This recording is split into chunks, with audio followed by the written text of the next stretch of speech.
Hi viewers, welcome to our channel. ప్రస్తుతం మనతో పాటు దాము బాలాజీ గారు సీనియర్ జర్నలిస్ట్ ఉన్నారు. వారితో ఒకసారి మాట్లాడదాం. నమస్కారం సార్. నమస్తే. సార్, మీర్పేట్ ఇన్సిడెంట్ లో మనం ఒక థ్రిల్లర్ సినిమా ట్విస్ట్ రేంజ్ లో ఒక చోటు చేసుకుంది సార్. ఒక ట్విస్ట్ అదేంటంటే నిన్నటి వరకు కూడా మనం చూసాము. ఆ భర్త భార్యని ముక్కలు ముక్కలుగా నరికేశాడు, కుక్కర్ లో వేసి ఉడికించేశాడు, ఆధారం లేకుండా చేశాడని చెప్పేసి వార్తలు వచ్చాయి. ఇవాళ నుంచి ఒక న్యూస్ ఏంటంటే సార్, అసలు హత్య జరగలేదు, ఇది కేవలం తప్పిపోయింది, మిస్ అయింది. ఆ మిస్సింగ్ కేసుగానే పోలీసులు కూడా పరిగణించారు, ఆ వేలోనే ఇన్వెస్టిగేషన్ చేస్తున్నారని చెప్పేసి ఆ కథనాలు వెలువడుతున్నాయి. ఇందుకు పోలీసులు కూడా దీన్నే ధృవీకరించారు. వాళ్ళు కూడా హత్య అని ఎక్కడ చెప్పలేదని కూడా అంటున్నారు. మరి ఇదేం ట్విస్ట్, ఇన్ని రోజుల దాకా ఈ వార్తలన్నీ కథనాలన్నీ ప్రచారం అయ్యాయి కదా, మరి దీంట్లో వాస్తవం లేదా, ఇది ఎవరు సృష్టించారని చెప్పేసి చర్చ జరుగుతుంది. మేజర్గా ఈ మీర్పేట్ ఇన్సిడెంట్ లో అసలు ఏం జరిగింది, మీరేం చెప్తారు సార్? మీర్పేట్ దగ్గర 16వ తేదీ హత్య జరిగినట్టుగా 18వ తేదీ కంప్లైంట్ ఇచ్చారు పోలీసులకి. సో ఇప్పటి వరకు ఏంటంటే మాధవి అనే భార్యను వాళ్ళ భర్త గురుమూర్తి అని అతను చంపాడని మీడియాలో కథనాలు వచ్చాయి. అది కూడా దారుణంగా చంపాడని, ఆమెను చంపిన తర్వాత దాదాపు 60-70 మొక్కలు చేసి ఆమె 80 కేజీలు బరువు ఉంటుందని చెప్తున్నారు. ఆమెను మొక్కలు చేసి ఇంట్లో కుక్కర్లో, అది కూడా కమర్షియల్ కుక్కర్ అని చెప్తున్నారు, అంటే బయట పెళ్ళిళ్ళకి వాటికి వాడే కైండ్ ఆఫ్ గ్యాస్ స్టవ్ పెద్దది, దాంట్లో కుక్కర్లో ఉడికిచ్చారు. ఆ తర్వాత ఎముకలన్నిటినీ కాల్చి ఆ స్టవ్ మీద కాల్చి దాన్ని రోకలతో కొట్టి పొడిగొట్టి, కొంతేమో డ్రైనేజీలు వేసాడని ఒక అతను, కొంత బాత్రూంలో ఫ్లషింగ్ చేశాడని ఒక అతను, ఇంకొంత మిగిలిన దాన్ని తీసుకెళ్ళి అక్కడ పక్కన జిల్లెల కూడా చెరువు ఉంది, ఆ చెరువులో కలిపాడని ఒక కథనం వచ్చింది. దాని తర్వాత ఇంకొక కథనం ఏమొచ్చిందంటే, అంటే ఇతను 16వ తేదీ ఈమెను చంపేశాడు. పిల్లలు అప్పటికి వాళ్ళ అమ్మగారింట్లో. వీళ్ళది ఏంటంటే భార్యాభర్తది ఇద్దరిది కూడా ప్రకాశం జిల్లాలో రాచర్ల మండలంలో జేపీ చెరువు అనే గ్రామం. ఇద్దరిది కూడా 13 ఏళ్లకు ముందు పెళ్ళయింది. వీళ్ళకి బాబు పాప ఉన్నారు. ఈ బాబు పాప సంక్రాంతికి వాళ్ళ అమ్మగారింటికి వెళ్ళారు. వెళ్ళిన తర్వాత ఈయన ఇద్దరే ఉన్నారు. ఈమెని 16వ తేదీ చంపేశాడు. చంపినాక ఇవన్నీ చేశాడు. తర్వాత వాళ్ళ అమ్మకి, ఆమె మాధవ్ వాళ్ళ అమ్మ సుబ్బమ్మ, పేరు ఒప్పాల సుబ్బమ్మ, ఆమెకి ఫోన్ చేశాడు. ఫోన్ చేసినప్పుడు ఇలాగా జరిగింది, ఆమె కనబడలేదు, మాకిద్దరికి గొడవ జరిగిందని చెప్పాడు. ఆమె వచ్చింది. వచ్చినాక ఇద్దరు పోయి మీర్పేట పోలీస్ స్టేషన్లో కంప్లైంట్ ఇచ్చారు. ఆ తర్వాత పోలీసులకి డౌట్ వచ్చి సీసీటీవీలు అవన్నీ పరిశీలించిన తర్వాత ఇతని మీద డౌట్ వచ్చి ఇతన్ని తీసుకొని ప్రశ్నిస్తే ఇతను నేనే చంపేశానని చెప్పాడు. ఎలాగో చంపాడు అనేది కూడా చెప్పారు. దాని తర్వాత వీళ్ళు బ్లూ రేస్ ద్వారా ఇన్ఫ్రారెడ్ ఇవి వాడి, కిరణాలు వాడి, దాన్ని అక్కడ ఉన్న మైన్యూట్ వెంట్రుకలు, రక్తము శాంపుల్స్, డిఎన్ఏ సెలెక్ట్ చేశారు. దాంట్లో పిల్లల డిఎన్ఏతో పోలుస్తున్నారు. ఇవన్నీ కథనాలు బయటకు వచ్చాయి. కానీ ఇందాక బీబీసీ దీని మీద మొత్తం సమగ్రంగా రీసెర్చ్ చేశారు. దీంట్లో పోలీస్ ఆఫీసర్లను కలిశారు. ఇది కంప్లీట్గా తేడాగా ఉంది. వీళ్ళేం చెప్తున్నారంటే బీబీసీ వాళ్ళ ప్రకారం అసలు ఇది హత్య అనేది ఇప్పటివరకు పోలీసులు నమోదే చేయలేదు. పోలీసులు ఇప్పటివరకు ఏంటంటే కేసు నెంబర్ 81/2025 అనేది కేసు నెంబర్. ఇది పోలీస్ స్టేషన్లో మీర్పేట సిఐ నాగరాజు కానీ, అట్లాగే ఎల్బీ నగర్ పరిధిలోకి వస్తుంది. ఎల్బీ నగర్ డీసీపీ ప్రవీణ్ కుమార్ కానీ ఇద్దరు కూడా బీబీసీతో మాట్లాడారు.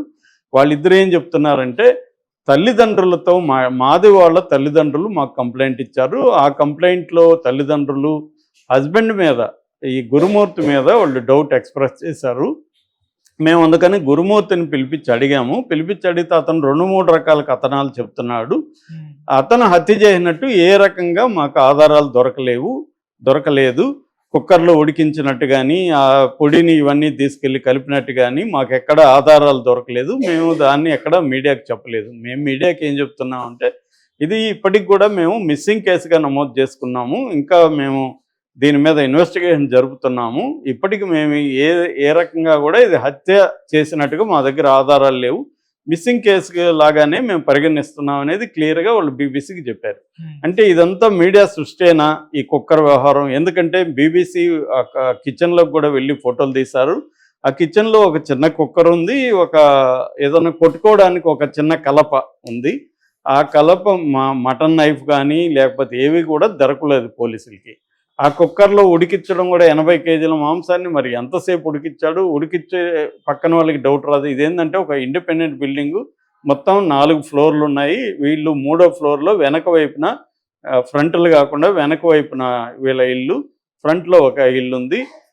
దీనికి పైన పెంట్ హౌస్ ఉంది.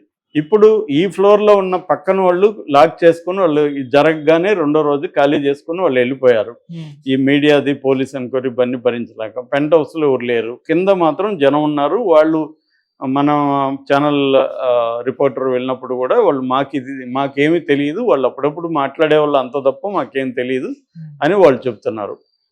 అంటే ఇక్కడ డౌట్ ఏంటంటే ఇంత ఉడికిచ్చి ఇంత చేస్తే పక్కింట్లోకి అక్కడ ఏమైనా స్మెల్ రాదా?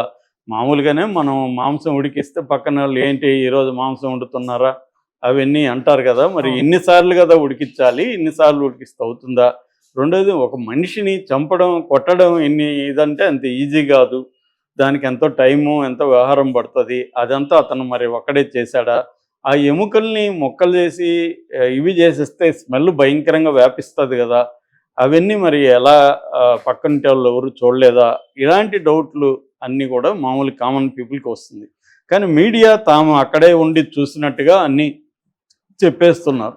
కానీ బీబీసీ ఎంక్వైరీలో పోలీసులు ఇప్పటి వరకు ఇది ఎక్కడ కూడా చెప్పలేదు. ఎక్కడ కూడా పోలీసుల బయట అనేది లేదు. ఇదంతా కూడా మీడియా రకరకాల వ్యాఖ్యానిస్తుంది. అలాగే సుబ్బమ్మతో ఒక ఛానల్ ఫోన్లో మాట్లాడిన ఇది కూడా ఉంది మన దగ్గర. ఆ ఫోన్లో సుబ్బమ్మ అంటే మాధవ్ వాళ్ళ అమ్మ, ఆమె ఏం చెప్తుందంటే 16వ తేదీ మేమే ఫోన్ చేసాము మా అల్లుడికి, ఇట్లా అమ్మాయి ఫోన్ కలవట్లేదు, నువ్వు ఫోన్ అమ్మాయికి ఇవ్వు అంటే నిద్రపోతుంది అని చెప్పాడు. మళ్ళీ మేము చేస్తే ఇంకా నిద్రపోతుంది అన్నాడు. ఇదేంటి ఇంకా నిద్రపోవడం ఏంటి లేపు అంటే అప్పుడు ఏం చెప్పాడంటే లేదు నిజానికి మా ఇద్దరి మధ్య గొడవ జరిగింది, అమ్మాయి వెళ్ళిపోయింది అని చెప్పినట్టుగా వాళ్ళు చెప్తున్నారు. తర్వాత కిరణ్ అనే ఒక బంధువుకు ఫోన్ చేసి నువ్వు వెళ్ళి చూడరా అని చెప్తే వాడు వెళ్ళి చూస్తే ఈ గురుమూర్తి వాళ్ళ అమ్మ నాన్నతో కూర్చొని మంచిగా కబుర్లు చెప్పుకుంటున్నాడు. ఆ టైంకి ఇంట్లో కిచెన్లో నుంచి చిన్న స్మెల్ ఏదో వచ్చింది, నేను కిచెన్లోకి వెళ్తానంటే అడ్డుకున్నాడు, పోనీలేదు. కిరణ్ డౌట్ వచ్చి మాకు ఫోన్ చేశాడు, ఇలాగే ఇతను హ్యాపీగా ఉన్నాడు, భార్య పోతే బాధ ఉండాలి కదా, అదేం లేదు, కిచెన్లో కూడా ఏదో స్మెల్ వచ్చిందని మాకు చెప్పాడు. ఆ తర్వాత మేము బయలుదేరి వెళ్ళాము. తర్వాత మా బంధువుల సహాయంతో మేము పోలీస్ స్టేషన్లో కేసు పెడితే గురుమూర్తి కూడా వచ్చాడు. ఆ తర్వాత పోలీసులు అడిగితే మాకు డౌట్గా ఉందని చెప్పాము. ఇప్పటికి మాకు బతుకుంటే మా కూతుర్ని అప్పగించండి అనేది ఆమె చెప్తుంది తప్ప మా అల్లుడు చంపేశాడు అని ఆమె నిర్ధారణకు వచ్చినట్టుగా కూడా ఆమె మాట్లాడట్లేదు. అంటే ఇప్పటికీ ఈ కేసు అంతా కూడా మీడియా సృష్టేనా? నిజంగా అతను మీడియాలో చెప్పినట్టుగా చంపి ముక్కలు ముక్కలు చేశాడా, పొడి చేసి ఇవన్నీ చేసి ఆమె అదృశ్యం చేసేసాడా బాడీని? అది సాధ్యమా అనేది ఇప్పటికి ఇంకా డౌటే. ఎందుకంటే పోలీసులు దీని మీద ఒక మీడియా సమావేశం ఏర్పాటు చేసి సమగ్రంగా కేసు చెప్తే తప్ప ఇవన్నీ తెలియవు. ఎందుకంటే జరిగి కూడా ఇప్పుడు 18 అంటే ఈరోజు 25, ఇన్ని రోజులు గడిచిన 1 వీక్ గడిచినా కూడా పోలీసులు ఎందుకు దీని మీద చెప్పట్లేదు? ఎందుకంటే ఇలాంటివి స్పెక్యులేషన్స్ జరుగుతూ ఉంటే పోలీసులు దీన్ని ఆపాల్సిన అవసరం ఉంది. ఎందుకంటే ఇది ఇతనేదో పెద్ద డబ్బున్నోడు కాదు, దీని వెనక ఏదో ఒక పెద్ద మాఫియా లేదు, పోలీసులకి ఫర్దర్గా ఇన్వెస్టిగేషన్కి ఇబ్బంది కూడా లేదు. వాళ్ళు చెప్తే ఈ స్పెక్యులేషన్స్ ఉండవు. లేకపోతే ఏంటంటే రోజుకొక కథనం నడుస్తూ ఉంటుంది. ఇవన్నీ కూడా వాళ్ళు చెప్పారు వీళ్ళు చెప్పారు అనే కథనాలు తప్ప అఫిషియల్గా పోలీస్ కథనం అనేది దీంట్లో లేదు. అట్లాగే ఆమె వాళ్ళ మదర్ కూడా పేరెంట్స్ కూడా ఆరోపించట్లేదు ఇతనే చంపేశాడు అని కూడా గట్టిగా వాళ్ళు చెప్పట్లేదు. సో మిస్సింగ్ కేసు అంటున్నారు. ఇప్పటికి కూడా మిస్సింగ్ కేసు, హత్య కేసు అని చెప్పట్లేదు. నిజంగా వాళ్ళ భర్త గురుమూర్తి కానీ మీడియాలో వస్తున్నట్టుగా